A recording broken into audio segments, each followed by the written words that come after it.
adalah Thomas Karsten, sosok yang merancang tata kota Bandung dan Malang sehingga terlihat mirip dan karyanya masih bisa dinikmati hingga kini.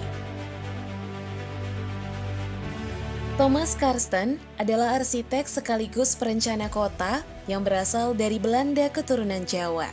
Tata kota Malang dan Bandung dirancangnya pada zaman Hindia Belanda. Pada buku 100 tahun Kota Malang yang diterbitkan Dinas Kebudayaan dan Pariwisata Kota Malang dijelaskan, Thomas Karsten tidak hanya merancang Bandung dan Malang. Jejak arsitekturnya bisa ditemukan di 12 kota di Indonesia. Kota besar yang menjadi saksi adanya karya Karsten adalah Kota Bandung, Yogyakarta, Semarang, Bogor, Padang, Jakarta, Surakarta, Magelang, Madiun, Cirebon, Banjarmasin, dan Palembang.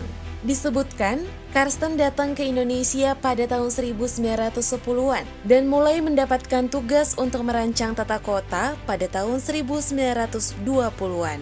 Sementara itu, dirinya mendapatkan tugas merancang kota Malang pada tahun 1930 sampai 1935 dan Bandung pada tahun 1941 sampai 1942. Kawasan Ijen Boulevard jadi salah satu mahakarya tata ruang kota Malang yang masih bisa dinikmati hingga saat ini.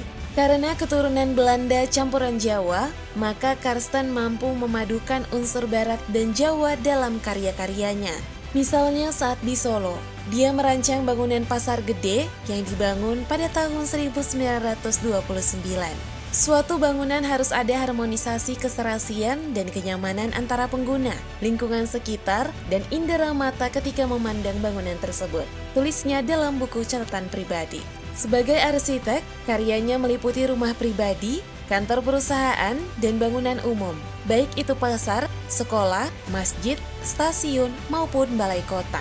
Dimuat dari Kompas, Karsten melakukan perancangan arsitektur lebih kepada semangatnya melayani seluruh masyarakat, bukan hanya segelintir elit.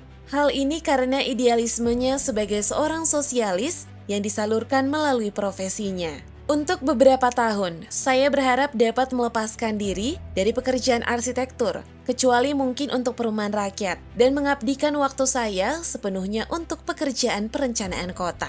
Saya semakin tidak menyukai bangunan untuk orang kaya, tulis catatan pribadinya.